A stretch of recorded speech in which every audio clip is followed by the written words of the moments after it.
I want the class 4. I want the stuff that's made to withstand hail. I want to put the best product up there. And I stand behind Owens Corning. This is what's protecting your plywood underneath the shingle. So this is class 4? Yes. WeatherGuard HP by OC. I actually have never seen it in Midwest market. I guess it's Texas local. You shared a crazy story to me that your supplier did not want to sell this. How do you explain that, and what's the reasoning behind it? The reasoning behind it is there's a lot of big players down here in the Houston market especially, and I go online and I see posts of other roofing companies that have a repeat customer. Insurance bought the roof 5 years ago, a small hailstorm came in, and guess what? They're buying the roof again. I don't ever want to have a repeat customer. I want my customers to be so proud of the product that they have that they refer me to all their friends and family, and I get future work from that. So when I meet with a homeowner, I always give a good, better, best option. When talking about shingles, there's builder grade 3-tab shingles, there's 30-year architectural shingles, and then there's impact resistant shingles. I want to interrupt you really quick, and I want to do the survey with our audience, because this makes no financial sense on a short game. Like, everybody wants more business, and I get the logic of a lot of roofers. I actually have a sales manager who worked for me who pushed me when I wanted to install flex. He's like, why would we do it? Everybody wants repeat customer. I want to know where you guys are standing, watchers of Roofing Insights. Comment below if you agree that repeat customers are bad for you because you have to install the best roof possible today for your clients, which is the right thing to do in business. But financially speaking, it makes sense to be like ABC Supply, who's saying, well, we don't want to even sell it because we want to keep moving the product. So for the business, it might be better, but it's not the right thing to do. And it's a dilemma. How do you overcome the dilemma for yourself, and how do you guys overcome it? Doing what's right for the customer or doing what's right for your pocket? And again, we had this conversation briefly. When you talk about the Houston market, there's over 6 million people here. Realistically, that's about 4 to 5 million homes.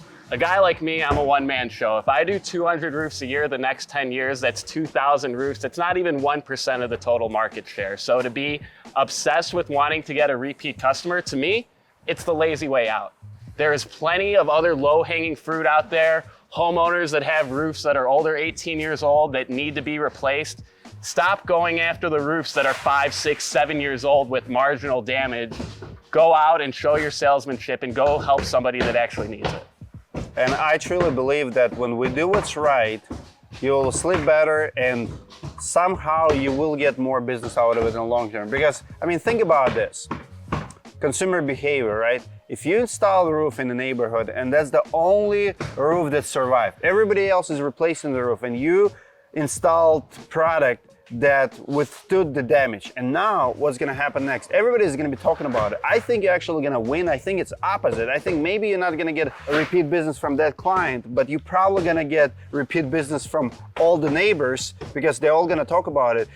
Can you imagine how frustrated it is for the homeowner to replace roof twice in 5-year span? Over like half an inch. I mean, look at all the debris that's around here. Can you imagine having to take on this project every 5 years? Absolutely. And where does this go? Landfill or recycle? You know, that is so funny that you asked me that question, because I just became Platinum Preferred with Owens Corning. Okay. And they have on their website that they have people that recycle their shingles. But do they? No, they don't. And I know that they don't because I had my office manager call into these yards and say, hey, we have customers that are asking us to recycle shingles. We want to do the right thing and recycle them. We don't do that anymore. Can you point us in the direction of somebody that does? No, good luck, click. We already called out Owens Corning before, and it's our mission to keep manufacturers accountable for their marketing promises. When you put 50-year warranty and promise on a shingle, we're gonna call you out. When you're gonna put a badge that you recycle, we're gonna call you out. Owens Corning and the rest of the gang of manufacturers, you need to stop everything. You make us look bad. How do you think we feel when we go sell your product and make false claim promise that we're gonna recycle it? Look at this right here. This is a disaster. This is going to landfill. 25% of our landfills are roofing materials. And when you talk about markets like Houston, I mean, all of these roofs is the biggest roofing market in the world. You making a buck, make investment, Stop being greedy. You can fix the problem. We cannot fix the problem. I can't fix the problem. Owens Corning, you can contribute and fix the problem. Stop the bullshit, remove it from your websites. It's frustrating, isn't it? It's very frustrating because you're selling against guys that are making empty promises to their homeowner, and it puts you in a position to where you feel like you need to lie in order to make a sale, and I'm never gonna lie to make a sale. So let's talk about this shingle right here. Have you seen it perform? Like, have any jobs when it come back after the hail damage? Do you see how it performed yet? So for Houston, you got to realize we don't get the biggest hail here. Most of the time it's an inch, 1.25 inches at most. This is made to withstand 2-inch hail. So we've been installing it for the last 12 months in the market. Do I have a job that it's hailed on that I've been able to go back and check it out? No, not yet. But the homeowners are really happy with it. Like the job we're doing today, a neighbor came out, he saw us doing the roof, and he's obviously talked to his neighbor before and said, hey, I don't want to do the roof right now. I'm going to do it in a year or two. I'm going to come out of pocket for it, but I just want you to know I want the class 4.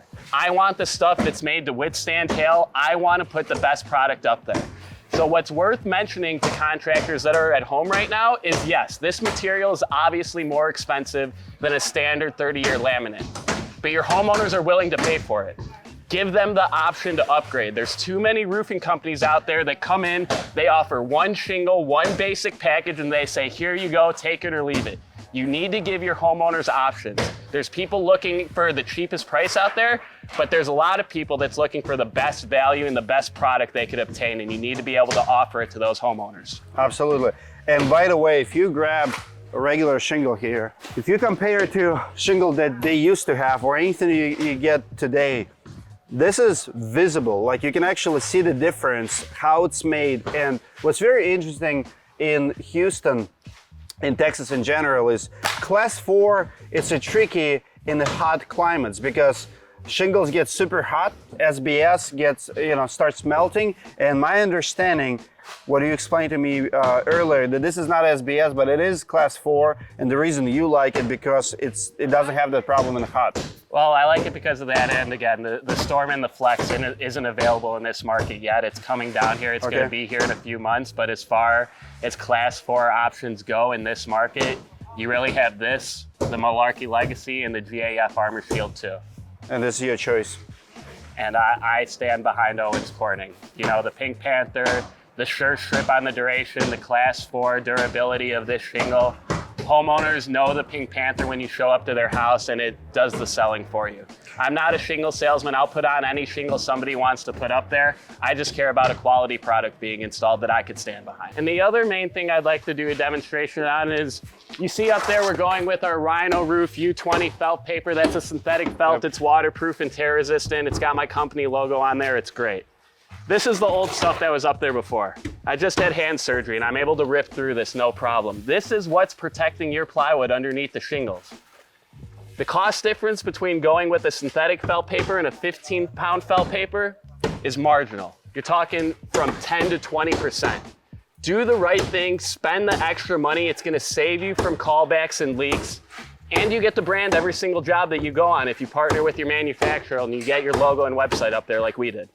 Do you register all your warranties with the manufacturer? Absolutely not. I care about my warranty. I don't care about Owens Corning's warranty. Being a platinum preferred contractor, if somebody wants an extended warranty for 25 years, material and labor, it's great that I have that capability to offer that, but I'm not selling Owens Corning's warranty. I'm selling Tom Williams of T. Williams Roofing's warranty. I'm gonna stand behind my work and I'm gonna be here if something goes wrong, and you either buy into that or you don't. The Owens Corning piece of paper is nice to have. God forbid I would go out of business. 95% of roofing companies go out of business before they do $3 million worth of revenue. Fortunately, I was able to accomplish that by myself in my first year and a half down here. But what if something happens to you? If something you're in a cast right now. Yeah, I'm in a cast right now, but I'm not going anywhere. I'm the 3rd generation of roofing. My family has been up on roofs since after World War II here, and I am always going to stand behind my work.